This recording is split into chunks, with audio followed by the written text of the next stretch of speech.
दोस्तों, आपको बहुत बहुत स्वागत है। आज हम यहाँ डिस्कस करेंगे यहाँ प्रीवियस ईयर क्वेश्चन के बारे में ना। जो प्रीवियस ईयर में जो क्वेश्चन आते हैं उसकी रूपरेखा क्या रहती है, उनको कैसे यहाँ पे है ना अरेंजमेंट किया जाता है क्वेश्चंस को, यहाँ पे उसको एक बार देखने की कोशिश करेंगे। यहाँ पे ये जो क्वेश्चन पेपर ये है ना है ना जून में जो हुआ उसका है, मतलब मार्च से जून है ना, मार्च से जून में जो पेपर होता है यहाँ पे है ना, जून 17 का जून में जो पेपर होता है उसका पेपर है यहाँ पे जून 2025 का ना, जून 2000 किसका 25 का है यहाँ पे। तो इस क्वेश्चन की रूपरेखा क्या है उसको अपन देखेंगे यहाँ पे ना। तो ये प्रथम प्रश्न पत्र है यहाँ पे, मूलभूत नियम, अवकाश नियम, सेवानिवृत्ति, यात्रा भत्ता, सैद्धांतिक, ये पुस्तक रहित है ना, पुस्तक के साथ नहीं, पुस्तक रहित। टोटल 5 पेपर होता है अपने को पता है यहाँ पे। और वन विभाग वालों के टोटल कितने होते हैं, 7 पेपर होते हैं। इनका 700 नंबर का होता है यहाँ पे वन विभाग वालों का, और अपना कितने का होता है यहाँ पे 500 नंबर का है ना। तो 5 पेपर, एक पेपर मतलब 100 नंबर, 100 नंबर कितना टाइम मिलेगा यहाँ पे, 3 घंटा यहाँ पे। तो ये अपने को पढ़ना है। टोटल 5 पेपर होते हैं यहाँ पे। तो यहाँ पे किन्हीं 5 प्रश्न के उत्तर दीजिए और सभी के अंक समान है ना। तो यहाँ पे करीबन कितने क्वेश्चन पूछे जाएंगे यहाँ पे। पहले जो सेक्शन है यहाँ पे, पहले सेक्शन में यहाँ पे टोटल कितने क्वेश्चन है, 4 है ना, 4 यहाँ पे। एक मिनट सेट करने दीजिए मेरे को, ठीक है ना। तो यहाँ पे टोटल ये 5 क्वेश्चन, 6 क्वेश्चन, 7 क्वेश्चन। तो टोटल कितने क्वेश्चन है इसमें, 7 क्वेश्चन है। इसमें कितने क्वेश्चन है यहाँ पे, ये 7 क्वेश्चन है। उसमें से अपने को 5 क्वेश्चन क्या करना है यहाँ पे, हल करना है ना। मतलब 2 क्वेश्चन आप छोड़ सकते हैं, सभी के अंक समान है ना, सभी के अंक क्या है यहाँ पे, समान है, ठीक है। तो 5 क्वेश्चन आता है कि 100 नंबर के होंगे है ना। 5 क्वेश्चन कितने नंबर होंगे यहाँ पे, 100 नंबर के होंगे। तो वो अपने को देखना है यहाँ पे कि कैसे और क्या क्या सॉल्व करना है ना।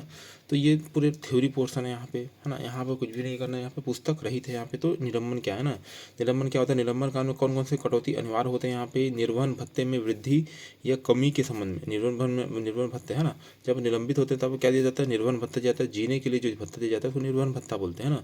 तो इसमें या तो वृद्धि की जाती है या तो कमी की जाती है। तो उसके संबंध में क्या प्रावधान है इसके बारे में अपने को बताना है। दूसरा क्वेश्चन क्या है यहाँ पे, पेंशन प्रकरण है ना। पेंशन प्रकरण तैयार करते समय सेवा पुस्तिका में किन किन तथ्यों की पुष्टि कर लेनी चाहिए ना, सेवा पुस्तिका में किन किन तथ्यों की क्या कर लेनी चाहिए, पुष्टि कर लेनी चाहिए यहाँ पे, उसके बारे में यहाँ पे। उसके बाद यहाँ पे मृत पेंशनरों का बकाया पेंशन भुगतान हेतु उनके आश्रितों और उत्तरदायित्वों को भुगतान का क्या प्रावधान है। मतलब उनकी वाइफ को मिलेगा यहाँ पे, वाइफ है ना, उनके चिल्ड्रन को, बच्चों को मिलेगा यहाँ पे, या फिर बूढ़े माँ बाप यहाँ पे जो भी जैसा भी है ना, या फिर एल्डर ब्रदर या सिस्टर या जो भी है ना, एल्डर ब्रदर या फिर क्या बोला यहाँ पे, सिस्टर यहाँ पे जो भी है। तो उसके हिसाब से यहाँ क्या किया जाएगा, यहाँ पे कैसे भुगतान किया जाएगा उस संबंध में बताना है। संक्षिप्त टिप्पणी लिखना है यहाँ पे, ये तीसरा नंबर क्वेश्चन है। अब टिप्पणी लिखना है तो किसी भी 5 को लिखना है यहाँ पे। जैसे आपको यात्रा का सुविधा मिलती है यहाँ पे, धारणा अधिकार को यहाँ पे, ये हो गया अपने यहाँ पे संतान पालन अवकाश है ना, चाइल्ड केयर लीव, ये भी महिलाओं को, जो शासकीय महिलाएं हैं यहाँ पे, शासकीय महिला कर्मचारी उनको मिलती है ना। उपादान यहाँ पे ग्रेजुटी यहाँ पे है ना। और प्रथम नियुक्ति पर स्वास्थ्य प्रमाण पत्र, ये अपने क्या करना पड़ता है यहाँ पे, पुलिस वेरिफिकेशन और स्वास्थ्य प्रमाण पत्र अपने को देना पड़ता है ना।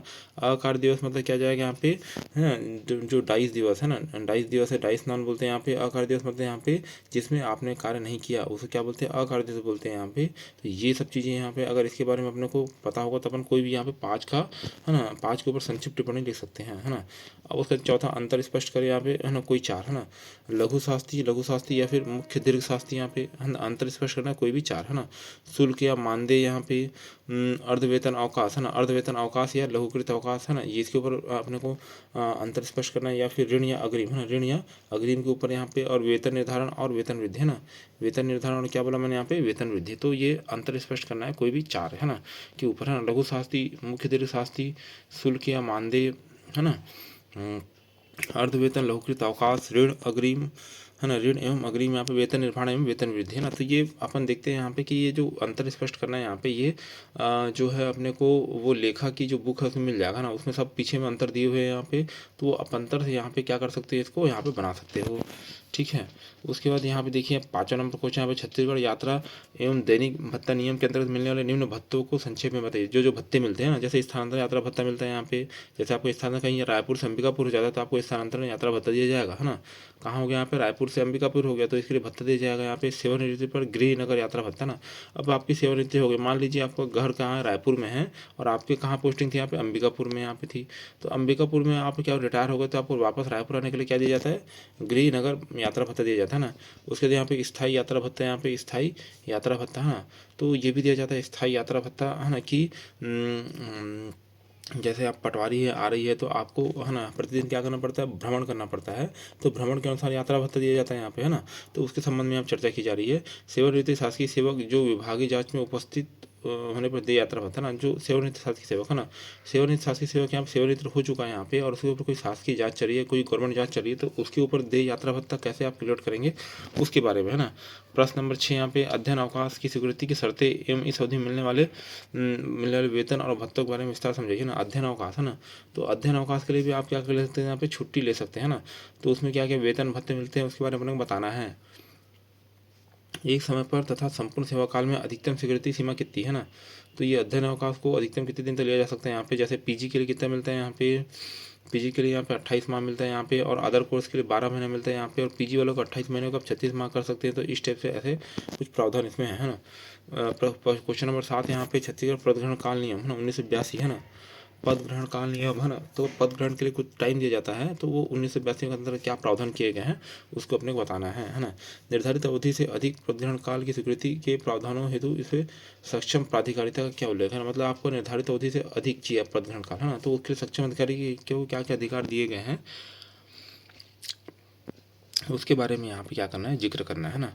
अब देखते हैं यहाँ पे एटीएस एग्जाम का यहाँ पे है ना, जो है ना लेखा परीक्षक अखाड़ा का यहाँ पे जून का जो द्वितीय प्रश्न पत्र है यहाँ पे मूलभूत नियम, अवकाश नियम, सेवानिवृत्त यात्रा भत्ता नियम और व्यवहारिक पुस्तक सहित है ना। इसमें पुस्तक आप ले जा सकते हैं, पुस्तक ले जा सकते हैं यहाँ पे। इसमें 3 घंटा समय मिलेगा, 100 नंबर का यहाँ पे प्रश्न क्रमांक 1 अनिवार्य है, बाकी शेष 4 प्रश्नों के उत्तर दीजिए ना। तो एक ये हो गया प्लस 4 हो गया, मतलब 5 क्वेश्चन यहाँ पे, और प्रत्येक क्वेश्चन कितने नंबर के यहाँ पे 100 नंबर के हैं। तो ये कितना हो जाए, सॉरी प्रत्येक क्वेश्चन कितने के यहाँ पे 10 नंबर के, 10 नंबर, तो 10 पंचे कितना हो जाएगा यहाँ पे 50 नहीं 500, तो कितना हो जाएगा भाई यहाँ पे एक क्वेश्चन है ना कितने नंबर का हो जाएगा 20, 20 पंचे 100 है ना। तो 20 गुणा 100, तो एक क्वेश्चन 20 नंबर का, प्रत्येक अंक समान है ना। तो यहाँ पे एक क्वेश्चन 20 नंबर का है ना। एक शासकीय अधिकारी, इसको बनाना कंपलसरी, यहाँ पे कंपलसरी है ना। एक शासकीय अधिकारी की निम्नलिखित विवरण के आधार पर पेंशन, मृत्यु, सह सेवानिवृत्ति उपादान यहाँ पे डीसीआरजी एवं परिवार पेंशन गणना कीजिए ना। उसका जन्म 63 में हुआ था यहाँ पे, 1 फरवरी 1963 यहाँ पे। शासकीय सेवा में प्रथम नियुक्ति 20/9/1990 को हुई थी। अधिवार्षिक आयु कितनी 62 वर्ष है यहाँ पे। अधिकारी सेवानिवृत्ति के समय 7वें वेतन लेवल 13 में 98,800 रुपये वेतन प्राप्त कर रहा था, है ना। ठीक है। सेवानिवृत्ति तिथि में देय महंगाई भत्ता कितना है यहाँ पे, महंगाई भत्ता 50% है। अनहरकारी सेवा यहाँ पे नॉन क्वालिफाइड सर्विस यहाँ पे 90 दिन है। नॉन क्वालिफाइंग सर्विस कितनी यहाँ पे 90 दिन की है, ये हो गया ना। तो इसको अपने को बनाना है और हमें निकालना क्या है यहाँ पे, पेंशन, मृत्यु, सेवानिवृत्ति सह उपादान यहाँ पे ये सब निकालना है। निम्न विवरण के आधार पर रायपुर से जसपुर स्थानांतरित एक अधिकारी का स्थानांतरण यात्रा भत्ता है ना, ट्रांसफर टी देयक तैयार कीजिए, है ना। निम्न विवरण के आधार पर रायपुर से जसपुर स्थानांतरण एवं अधिकारी का स्थानांतरण यात्रा भत्ता ट्रांसफर टी तैयार कीजिए यहाँ पे। इसको बनाना चाहो तो बनाओ, नहीं तो नहीं बनाओ, ये चॉइस के ऊपर डिपेंड करेगा ना। ये आपकी कैसे ऊपर जो चॉइस है ना, चॉइस ऊपर डिपेंड करेगा कि इसको बनाना ही नहीं बनाना, ठीक है। तो चॉइस ऊपर डिपेंड करेगा। दूसरा यहाँ पे इसमें स्थानांतरण यात्रा भत्ता ना, आपका ट्रांसफर हो गया तो उसके लिए भत्ता दिया जाता है। जैसे आपका स्वयं एवं परिवार की यात्रा दिनांक 21/1/2025 को रायपुर से क्या है जसपुर आपको ट्रांसफर हुआ, तो जसपुर हो गई यहाँ पे। रात मतलब यहाँ पे रायपुर से 9 बजे निकले और जसपुर में 1-2 को सुबह 7 बजे पहुँचे, है ना। यात्रा लग्जरी बस में की गई, यहाँ पे 450 किलोमीटर दूरी है, यहाँ पे 900 रुपये किराया। परिवार वृद्ध माता पिता हैं आपके, एक पत्नी है, एक पुत्र है जो कि 21 वर्ष का, एक पुत्री जो कि 18 वर्ष की है, तो इसको शामिल किया गया है। और वेतन मैट्रिक्स लेवल कितना है यहाँ पे, लेवल 13, 93,100 रुपये मिल रहा है यहाँ पे, 93,100 रुपये मिल रहा है ना। और दिनांक 15/2/2025 को घरेलू सामान परिवहन ट्रक है ना CG04 है ना 1107 से किया गया, जिसकी राशि कितनी है यहाँ पे, ट्रक का खर्चा कितना बैठा है यहाँ पे 12,000, ट्रक का खर्चा कितना है यहाँ पे 12,000 रुपये, है ना।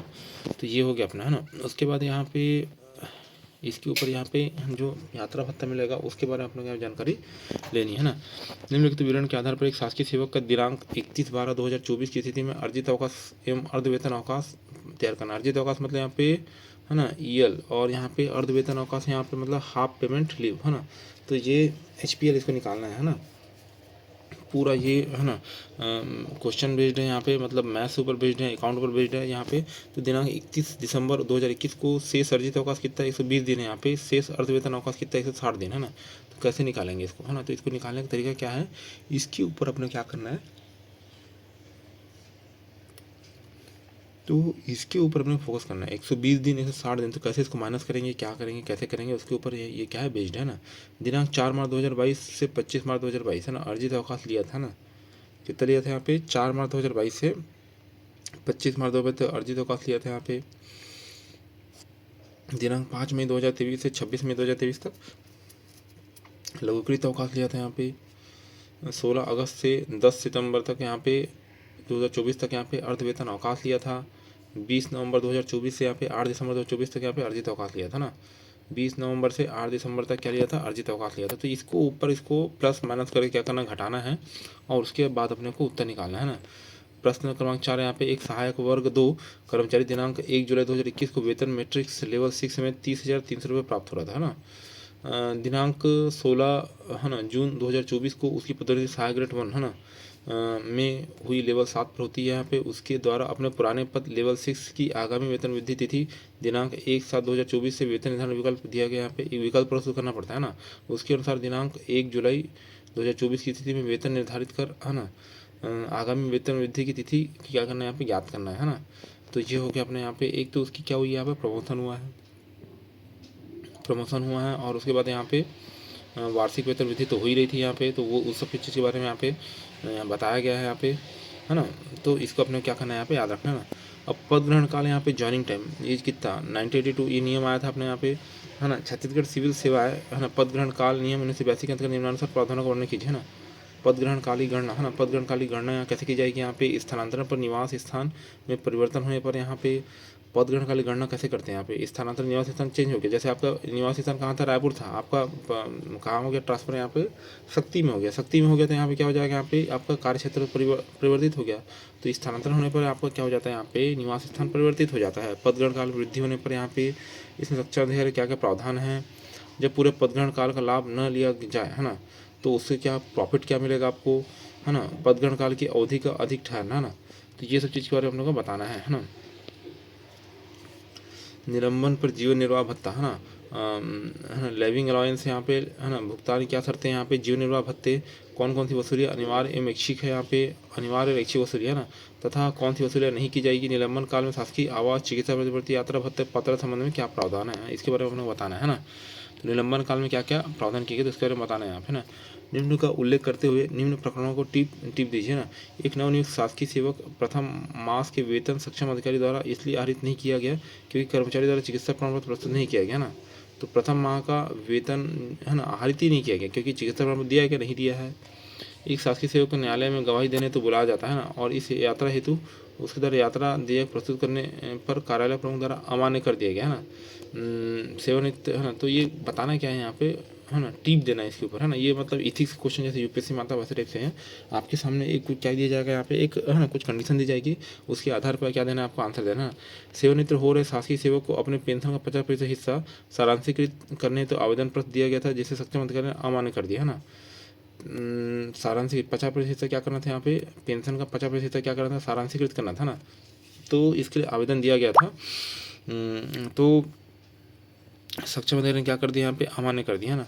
स्वयं के निवेदन पर स्थानांतरित और शासकीय सेवक द्वारा स्थानांतरित यात्रा देयक प्रस्तुत किया गया, जिसे नियंत्रण अधिकारी द्वारा यहाँ पे, है ना, स्थानांतरण यात्रा देख दिया गया, है ना। स्थानांतरण यात्रा देख दिया गया पर यहाँ पे नियंत्रण अधिकारी द्वारा स्वीकृत कर दिया गया। तो इसके ऊपर टिप देना, एक निलंबित शासकीय सेवक का निर्वाह भत्ता कार्यालय प्रमुख द्वारा इस आधार पर रोक दिया गया कि वह अपने मुख्यालय प्रतिदिन उपस्थित नहीं दे रहे हैं। निलंबन हो गया है तब भी क्या हो गया, यहाँ पे वापिस नहीं आ रहा है। निलंबन हो गया तब भी वापिस आ रहा है क्या, नहीं आ रहा है। तो ये इसके ऊपर क्या प्रावधान किए गए हैं उसके बारे में अपनी जानकारी देनी है ना। तो ये अपना पहला और दूसरा पेपर हो गया। यहाँ पे तीसरा और चौथा पेपर को अपन नेक्स्ट वीडियो में कवर अप करेंगे। वीडियो में अभी तक बने रहने के आपको बहुत बहुत धन्यवाद। यहाँ पे आपको दिन शुभ हो।